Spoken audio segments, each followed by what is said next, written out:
momento donde indulto a muchos militares y muchos civiles para que empecemos a reconstruir la patria en paz, en libertad y en justicia.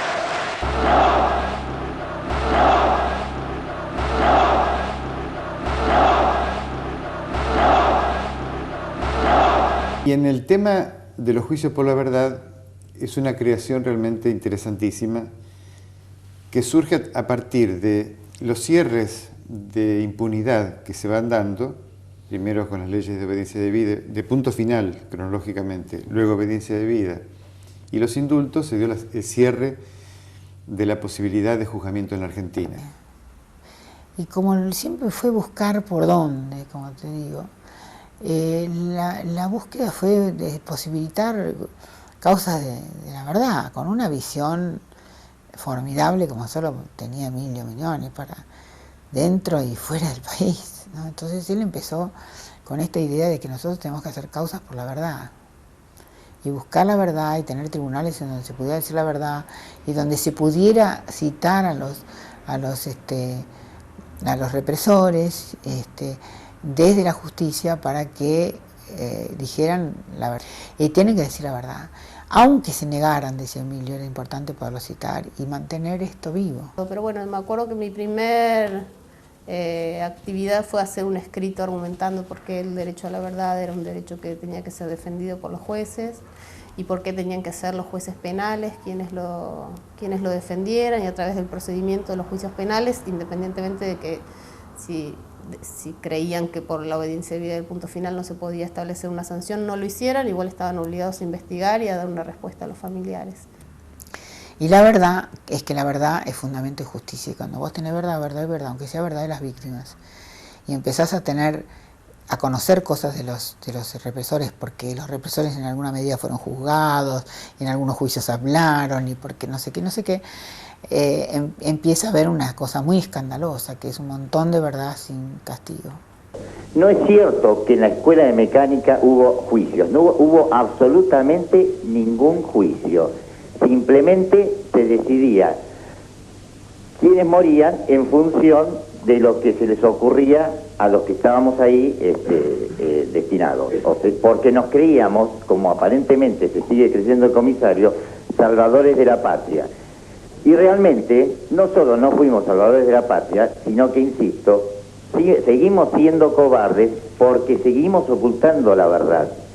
Fíjese que cuando se pide que haya justicia y cuando yo escucho cárcel Silingo, para los ¿usted me involucra a mí, Silingo, ahí? ¿Cómo? ¿Usted me involucra a mí, Silingo? Sí. No, yo lo que lo involucro es en todo lo que ocurrió durante el proceso. Usted no estuvo en la escuela de mecánica. Claro, ahora sí. Pero no me puede negar no, yo no le hablo de que el sistema fue exactamente el mismo en todos lados. No, sí. Señor.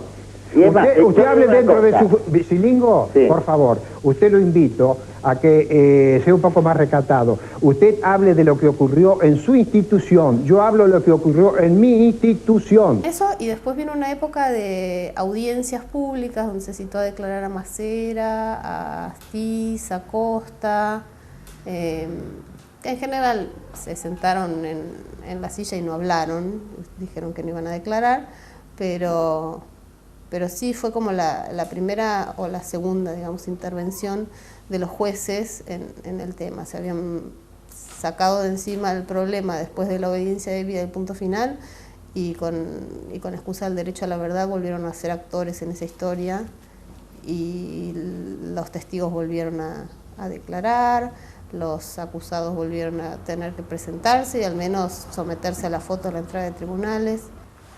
Entonces los jueces, las ciudades, la gente que está, lo que va a tribunales, todo se remueve. Cuando tribunales empieza a removerse, en vez de tener un juez tenés 3, en vez de tener una cámara tenés 2, en vez de tener solamente Cámara Federal que estás de acuerdo con los juicios en Buenos Aires, tenés otra en Córdoba y después tenés otra en Bahía Blanca y después tenés otra en Mar del Plata. Bueno, y la justicia, como todas las cosas, de repente la verdad también no se puede frenar. A pesar de todo lo frenada que está, se hace toda una historia diferente. Porque un antecedente también de esta nueva participación de la justicia y demás fue la declaración de Silingo en el 95 y la marcha de los 20 años en el 96. Esos habían sido como los dos sacudones fuertes, no es que de un día para el otro a 7 abogados de Argentina se les ocurrió reabrir los juicios y se reabrieron. Había habido antecedentes así fuertes. Uno fue claramente la marcha de los 20 años, que fue masiva y que generó también como una reagrupación de sectores sociales distintos en relación al tema, luego de muchos años de silencio o de apatía. Y creo que esa masividad de la marcha también estuvo ligada a la declaración de Silingo, de su participación y de haber arrojado personas al mar, cosas que todo el mundo sabía, pero que era distinta desde algún aspecto escucharlas de la boca de un militar. No trasladar en los vuelos a personas embarazadas, a mujeres embarazadas, sino que se esperaba que diesen a luz.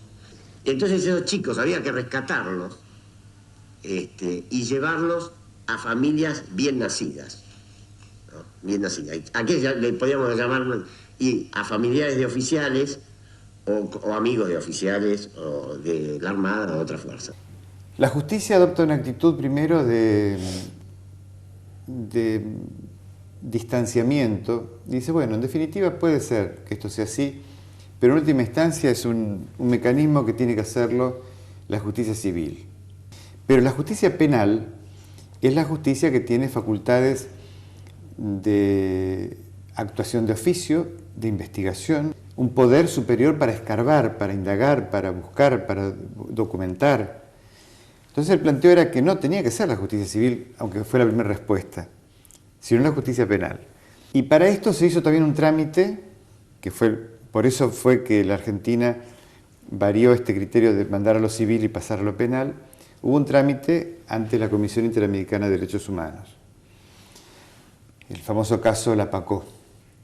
Hice la denuncia a la Corte Interamericana cuando ocurrió el fallo de la Corte Suprema en La Pacó, a la Comisión Interamericana, diciendo que el Estado argentino estaba violando el derecho a la verdad porque ese fallo de la Corte no permitía una garantía efectiva. Y ese caso era, la damnificada era Carmen, pero la denuncia la firmaron todos los organismos. Hicimos una representación de todos los organismos a Carmen.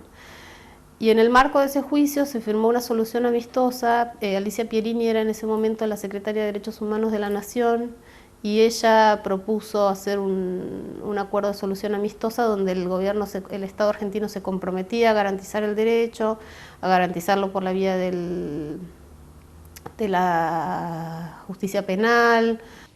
Y ahí es cuando arranca, esto fue ya sobre el final del mandato de Menem, si mal no recuerdo fue en noviembre de 1999.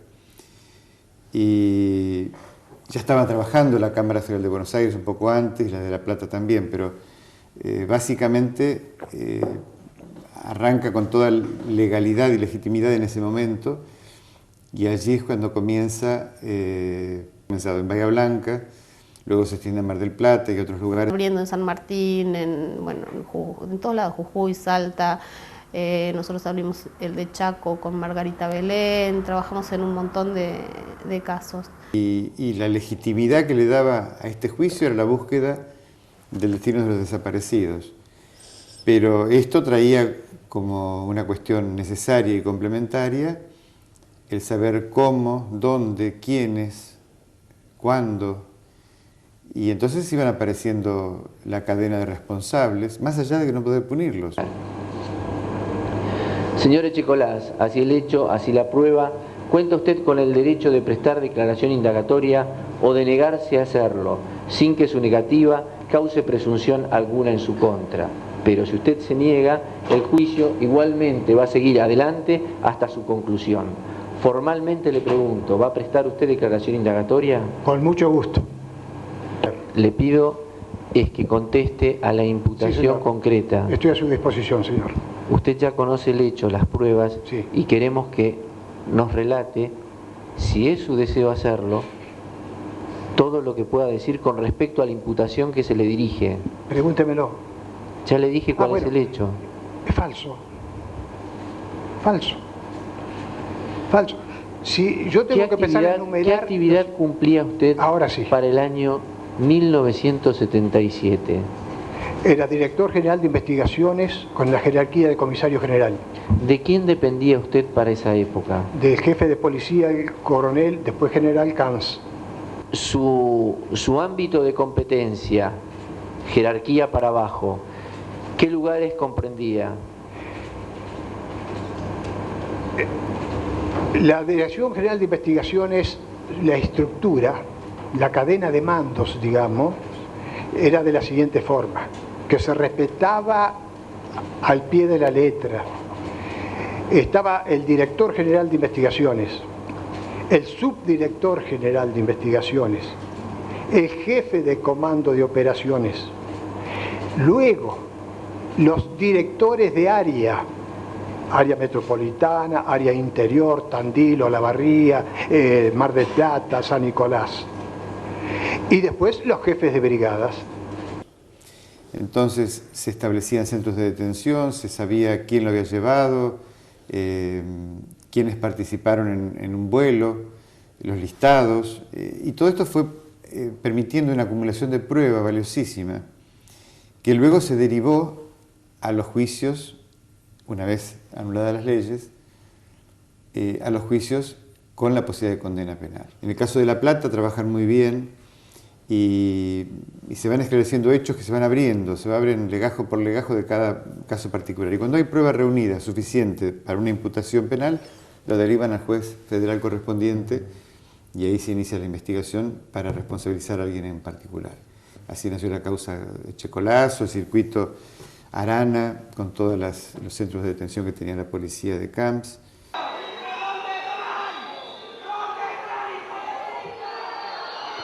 Lo veo al comisario policía Chicolat con el rosario y yo le quisiera pedir que en vez de rezar el rosario alivie su conciencia diciendo dónde está Claranaí, porque él sabe, y él sabe que mataron a Diana por su orden o con su mano. El Tribunal Oral en lo Criminal Federal número 1 de La Plata pronuncia el siguiente fallo. Condena a Miguel Osvaldo Echecolás, de las demás condiciones sobrantes en autos, a la pena de reclusión perpetua e inhabilitación. Y hoy sigo con el juicio de la verdad de La Plata, donde aparte de haber declarado, voy todas las sesiones y escucho siempre, esperando encontrar algún dato que se le escape a alguien, que correspondiente a mi nieta Claranaí.